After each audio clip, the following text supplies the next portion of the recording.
दिन 1 मार्च 2025। जगह bus stand Sampla. एक सूटकेस में शव मिलता है। नमस्कार, मैं हूं आशीष कुमार झा और आप देख रहे हैं हरियाणा तक का यह खास शो क्राइम स्टोरी। 1 मार्च को सांपला बस स्टैंड के पास झाड़ियों में एक सूटकेस मिला था। इस सूटकेस में एक युवती का शव रहता है। शाम ढलते ढलते पता चलता है कि यह शव कांग्रेस नेत्री हिमानी नरवाल की है। धीरे धीरे यह खबर जैसे ही फैलती है, मामला हाई प्रोफाइल हो जाता है। बेटी की हत्या को लेकर हिमानी की मां कहती है कि हिमानी की हत्या पार्टी और इलेक्शन के चक्कर में की गई है और सीधे कांग्रेस नेताओं के शामिल होने का आरोप लगाती है। हिमानी की मां का कहना था कि इसमें कांग्रेस के लोग भी शामिल हो सकते हैं, क्योंकि हिमानी बहुत तेजी से पार्टी में तरक्की कर रही थी। हिमानी नरवाल पिछले 5 महीने से रोहतक के विजयनगर इलाके में रह रही थी।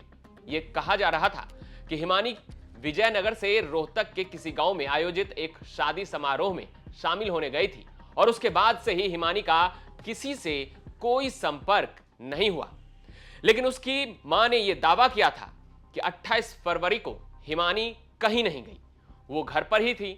27 फरवरी 4 बजे तक वो खुद बेटी हिमानी के साथ विजयनगर वाले घर में ही थी। शव मिलने के 2 दिन बाद रोहतक पुलिस को बड़ी कामयाबी मिलती है और आरोपी सचिन को पकड़ लिया जाता है। इसी दौरान एक सीसीटीवी फुटेज भी सामने आता है, जिसमें आरोपी सचिन ट्रॉली बैग ले जाते हुए दिखाई दे रहा था। यह सीसीटीवी फुटेज 28 फरवरी की रात 10 बजे की है और हिमानी के घर के पास की ही थी। आरोपी सचिन से पूछताछ के बाद रोहतक रेंज के एडीजीपी कृष्ण कुमार राव ने प्रेस कॉन्फ्रेंस कर यह जानकारी दी थी कि 27 फरवरी को आरोपी सचिन हिमानी के घर आया था, जहां दोनों के बीच किसी बात को लेकर बहस हुई, जिसके बाद सचिन ने मोबाइल चार्जर के वायर से हिमानी की जान ले ली। हत्या के बाद सचिन हिमानी के गहने, लैपटॉप, अंगूठी लेकर झज्जर चला गया और इन सभी चीजों को अपने दुकान में छुपा दिया। हत्या के बाद सचिन ने हिमानी के शव को इसी काले रंग की सूटकेस में डाल दिया और वहां से ऑटो रिक्शा से सांपला बस स्टैंड के पास उतर गया। ठीक वहीं पर उसने सूटकेस फेंका और वहां से फरार हो गया।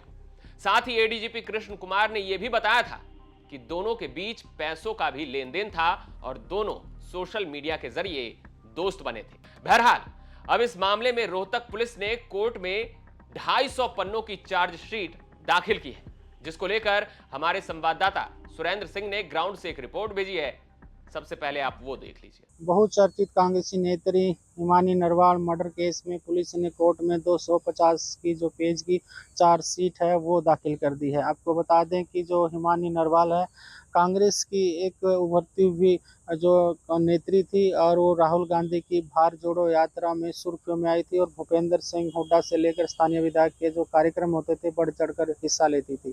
उसकी डेड बॉडी जो है बंद सूटकेस में जो गढ़ी कलोई सांपला बस स्टैंड है वहां पर मिली थी। पुलिस ने इस हत्या के मामले में जब जांच शुरू की तो सचिन नाम के जो शख्स जो जिला झज्जर बहादुरगढ़ का रहने वाला था उसको गिरफ्तार किया और जब पुलिस ने इस हत्या के मामले में खुलासा किया, खुद एडीजीपी के राव जो रोहतक रेंज के उसमें आईजी थे, उन्होंने प्रेस कॉन्फ्रेंस कर यह खुलासा किया कि सचिन का और हिमानी नरवाल का पैसों का लेन देन था, जिसके चलते उनका झगड़ा हुआ और उसकी हत्या कर दी।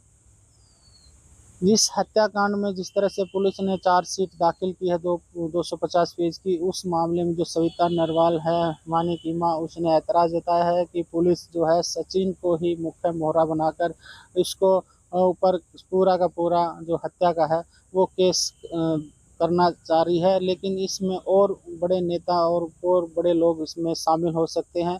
इस जांच में वो लगातार शुरू से ही आवाज़ उठाती रही है कि जो पुलिस की जो कार्रवाई है वो सही नहीं है। वो इसकी जांच सीबीआई से चाहती है, लेकिन पुलिस की जो ये जो टीम थी क्राइम ब्रांच और जो सांपला पुलिस स्टेशन ने उनकी अपनी जांच में 200 पेज की जो है चार्जशीट जो है बनाई है और कोर्ट में दाखिल की है।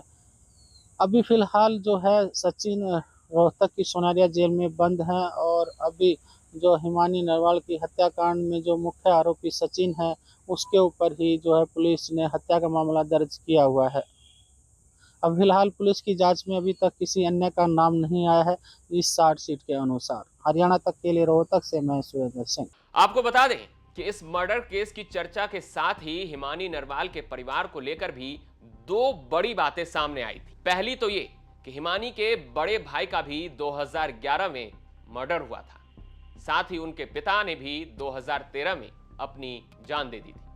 परिवार के मुताबिक बड़े भाई का मर्डर किसी झगड़े के दौरान हुआ, तो वहीं पिता ने बड़े भाई की मौत से आहत होकर जान दी थी। हिमानी के पिता बीएसएफ में नौकरी करते थे। उनकी मौत के बाद हिमानी की मां और छोटा भाई जतिन दिल्ली के नजफगढ़ जाकर रहने लगे।